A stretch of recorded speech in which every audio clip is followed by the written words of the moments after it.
As I stand here today, I've had time to grow as a person, to have some fun or not so fun times, and reflect on what's happened through my high school career.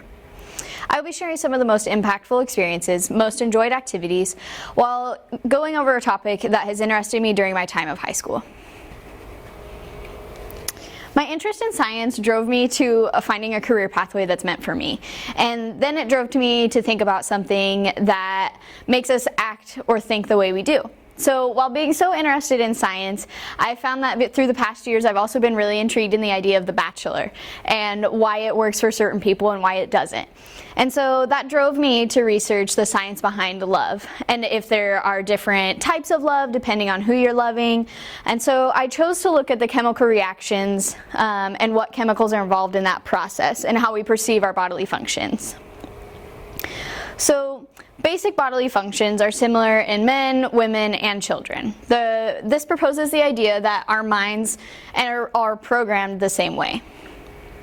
Although we all express love and our emotions differently, our brains feel them all in the same ways. Because we're all wired the same when it comes to the dopamine reward system and neurotransmitter releases and the process that happens, we can't control what's happening inside of our brains.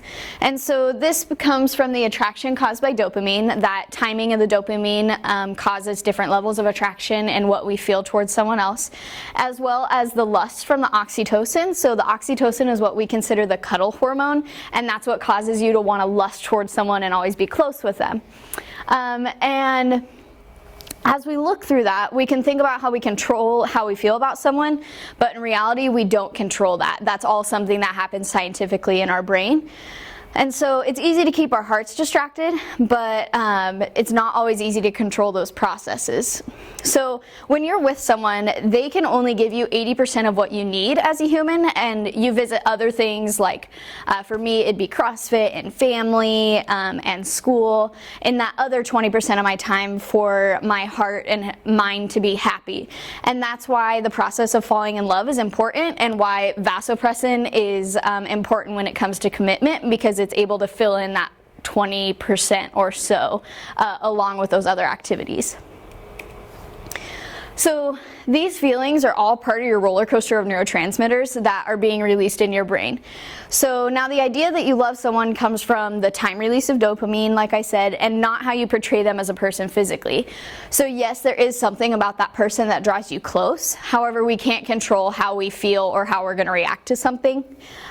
So the addiction piece I talked about is something being represented in these pictures. On the left is the chemical tracing of the brain with a cocaine addict, as well as on the right, this is what our brain looks like as if we're going to fall in love.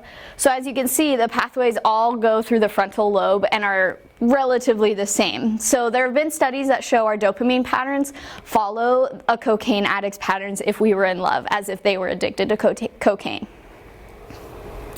So after we go through that phase that seems to be addiction, there's something deeper that commits us to one partner and not multiple. This process is called pair bonding. And there's a picture of prairie voles because research has shown that they're the mammals that are most similar to us in this process.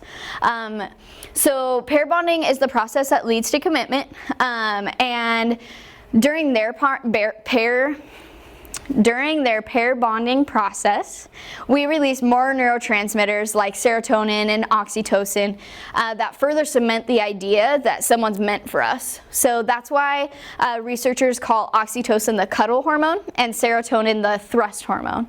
And these are important in creating the pair bond because they allow us to strengthen the connection between one person. Now, something that also cements that attraction along with the neurotransmitters is having the actuality of knowing the person. And so this strengthens the bond because in the early 2000s, a study happened in the UK known as the 36 question study. And the study was presented to two people. The only requirement is that they had to be willing to participate.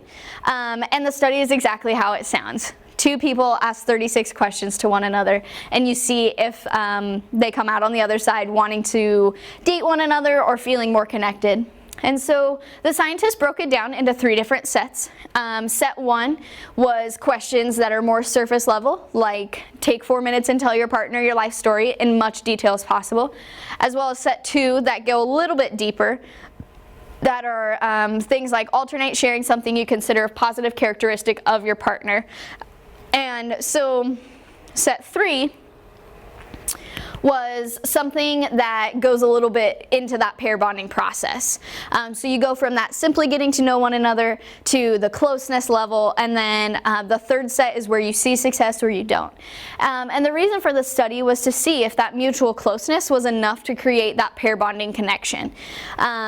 And research has proven that it works on most strangers, and that they walk out of the room knowing one another, not nervous, and sometimes they even have a date planned. So this last question offers an optional kiss for the couples, and that's important as well when our dopamine timing is being released, as well as our neurotransmitters are happening with all those questions.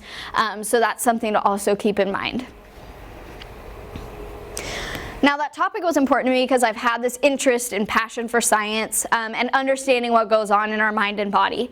But it also sprouted from that love of medicine and hospitals and everything that I've always had as a child. So going into my senior activity, I chose to job shadow an ICU nurse manager, and Chelsea Williams is in charge of nurse management in the ICU unit at Riverbend. And she's the assistant manager, and so she deals a lot of the budget and meetings. So what I expected to go into was going around the ICU, making sure everything's running smoothly, checking in with her nurses, as well as like sending emails and going to meetings. Well, it turns out we did a lot of emailing with the financial budget people who deal with giving her money to disperse to her nurses. As well as we did some meetings in the morning with the house supervisor in the morning, so all of the different department heads get together and discuss the budget. And yes, we did a lot of sending emails, scheduling, and contacting some of her travel nurses. So the last question is it still reasonable for someone like me? And unfortunately, I don't think it is still reasonable because I am super type A, and sitting at a desk does not appeal to me at all. So that is definitely one of the bigger cons, and there's not enough face-to-face communication. I noticed that we were in her office for a lot of the day. And so yeah, the pros are management and teamwork and working in a hospital, because that's something I've always loved to do. So I'm glad I exposed myself to this before I was in the workforce or 3 years through college. So looking forward into my near future, college is what I think about. And my first year, I've decided that I will be at Oregon State studying biohealth sciences. And deciding on Oregon State came with a couple different choices. I looked at the Bend campus, which offered that smaller class size, which was important to me because I didn't want to be a face in the crowd. And then I looked at Corvallis, which offers a lot of more involvement opportunities and student life. And so overall, I ended up going with the Corvallis campus, and yes, I was scared to be a face in the crowd. However, those student life activities and being engaged in campus was really something I wanted to be a part of my first year experience. So as I look into that 4-year pathway at Oregon State, I'm going to be taking classes like anatomy, calculus, chemistry, to go towards my biohealth science degree.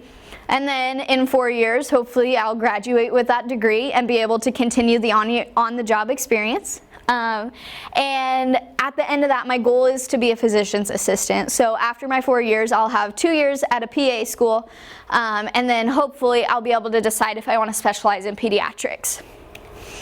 So 6 years, yeah, I'll be able to make that decision if I go that route. And I hope to have a good idea of what success feels and looks like. And